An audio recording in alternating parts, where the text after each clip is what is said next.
അങ്ങനെ നമ്മുടെ നിധി പറയേണ്ടത് സുധീഷിനോട് ഒന്ന് ബാക്കിലിരിക്കുമോ, എനിക്ക് പേടിയായത് കൊണ്ടാണെന്ന് പറയേണ്ടത്. ആ സമയത്ത് സുധീഷ് ആണെങ്കിൽ കേട്ടപാടെ വേഗം ബാക്കിൽ കയറി ചാടിയിരിക്കുന്നുണ്ട്. എന്നിട്ട് ബാക്കിലിരുന്ന് വല്ലാതെ സന്തോഷിക്കുന്നുണ്ട്.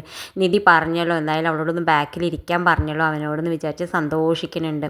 പിന്നെ കാണിക്കേണ്ടത് എന്തായാലും പിറ്റേ ദിവസം നമ്മുടെ നിധിയും നികേഷും കൂടി ഓഫീസ് വിട്ട് വരുന്ന സമയത്ത് നമ്മുടെ നീതുവിൻ്റെ ഏട്ടൻ വഴിയിൽ വെച്ച് തടയുന്നുണ്ട്. എന്നിട്ട് പറയുന്നുണ്ട്, നിധിയോട് പറയുന്നുണ്ട്, നീ പറഞ്ഞു അത്ര ആ വീട്ടിൽ നീ ഒരു പെണ്ണ് ജീവിക്കുന്നുണ്ട് എന്ന്, എൻ്റെ അനിയത്തിയോട് അവിടേക്ക് കല്യാണം കഴിച്ച് വന്നോളാൻ പറയുന്നത്ര ഒരു പേടിയും പേടിക്കണ്ട, നീ ആരാടി അത് പറയാം, അവിടെ ഒരു 80 വയസ്സായി തള്ളയ്ക്കും കൂടി പേടിയാവണം ജീവിക്കാൻ. കാരണം അവിടെ എത്ര ആണുങ്ങളാണ്, 5 ആണുങ്ങളാണ്, 5 ആണുങ്ങളിലൊപ്പം അല്ലേടി നീ കഴിയണത് എന്നൊക്കെ പറഞ്ഞിട്ട് വേണ്ടാതെ നിധീനെ നീതുവിൻ്റെ ഏട്ടൻ പറയുന്നുണ്ട്. ആ സമയത്ത് നമ്മുടെ നികേഷിനാണെങ്കിൽ ഒട്ടും സഹിക്കില്ല. നികേഷ് അടിക്കാൻ പുറപ്പെടുന്നുണ്ട്.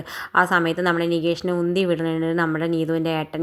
നികേഷ് ആണെങ്കിൽ പോയി വീഴുന്നുണ്ട്. ആ സമയത്ത് നമ്മുടെ നിധി പറഞ്ഞിട്ട് വേണ്ട വേണ്ട നീ ഒന്നിനും പോകണ്ട, വാ നമുക്ക് തിരിച്ച് പോവാം, അവരോട് സംസാരിക്കാതിരുന്നിട്ട് കാര്യമില്ല പറയുന്നത്. എന്തായാലും നിധി പറയുന്നുണ്ട്, നിൻ്റെ പോലെ തെമ്മാടിക്കൊപ്പമല്ല ഞാൻ ജീവിക്കണേ, എൻ്റെ വീട്ടുകാർ എനിക്ക് വിശ്വസിക്കാതെ അവർ എൻ്റെ ഏട്ടന്മാരാണെന്നൊക്കെ പറയുന്നത് നീതി, അവരെ ഒരിക്കലും നീ അങ്ങനെ പറയരുത് എന്നൊക്കെ പറയുന്നത്, നീയാണ് തെമ്മാടി എന്ന് പറഞ്ഞിട്ട് നമ്മൾ നിധി പോകുന്നുണ്ട്. നികേഷ് പറഞ്ഞു, എന്തിനാ എടുത്ത് എന്നെ ഒന്ന് അടിക്കാൻ വീട്, ഒരു അടിയെങ്കിലും കൊടുക്കട്ടെ, അല്ലെങ്കിൽ എനിക്കൊരു സമാധാനം ഇല്ല, ഏടത്തിന് എന്തൊക്കെ പറഞ്ഞു എന്ന് പറഞ്ഞു. ആ സമയത്ത് നമ്മൾ നീതി പറയുന്നുണ്ട്, വേണ്ട വേണ്ട വിട്ടേക്ക്, അവരോടൊപ്പം നമ്മൾ അടിച്ചാൽ ജയിക്കില്ല, അവൻ നീ മുണ്ടാതെ വായോ എന്ന് പറയുന്നത്. എന്തായാലും നമ്മൾ നികേഷ് പറയുന്നത്, ഞാൻ എന്തായാലും സുധീഷ് ചേട്ടനോടും ഹരീഷ് ചേട്ടനോടൊക്കെ പോയി പറയുന്നു പറഞ്ഞിട്ട്, നീ ഇപ്പോൾ ആരോടും പറയണ്ട, സുധീഷ് ഇല്ലെങ്കിൽ തന്നെ ലൈസൻസ് ഇല്ലാതെയാണ് ഇരിക്കുന്നത്, ഇനി ഇത് നീ പോയി പറഞ്ഞാൽ അവൻ വീണ്ടും പ്രശ്നം ഉണ്ടാക്കും, പിന്നെയും അവന് പോലീസ് കേസാവും, പിന്നെയും അവൻ്റെ ലൈസൻസ് പിന്നെയും മാറ്റി വയ്ക്കും, അതുകൊണ്ട് ഇപ്പോൾ നീ ഒന്നും മിണ്ടണ്ട, ആരോടും ഒന്നും മിണ്ടണ്ട, ഞാൻ അതിനുള്ള മറുപടി അവനോട് പറഞ്ഞില്ലേ, നീ ഇപ്പോൾ ഒന്നും പറയണ്ട എന്ന് പറയുന്നത്. എന്തായാലും നമ്മുടെ നികേഷിനാണെങ്കിൽ വല്ലാതെ സങ്കടം ഏടത്തെക്കുറിച്ച് ഇങ്ങനെ പറഞ്ഞേന്.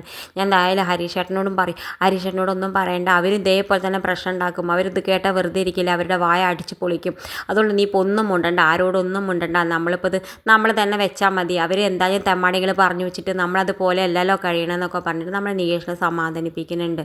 എന്തായാലും നികേഷിനോട് പറയുന്നത്, നീ എനിക്ക് സത്യം ചെയ്ത് തരണം, ആരോടും പറയില്ല എന്ന് പറയുന്നത്. നികേഷ് എന്തായാലും സത്യം ചെയ്ത് കൊടുക്കേണ്ടത്, നമ്മൾ നിധിക്ക് ഇത് പറയില്ല എന്ന് പറഞ്ഞു. ഇത് കാണിച്ചുകൊണ്ടാണ് ഇന്നത്തെ പ്രൊമോ അവസാനിക്കേണ്ടത്. ഇതുപോലുള്ള പ്രൊമോ വിശേഷങ്ങൾ നിങ്ങളുടെ മുന്നിൽ എളുപ്പത്തിൽ എത്താൻ ഈ ചാനൽ ഒന്ന് സബ്സ്ക്രൈബ് ചെയ്യാൻ മറക്കരുത്.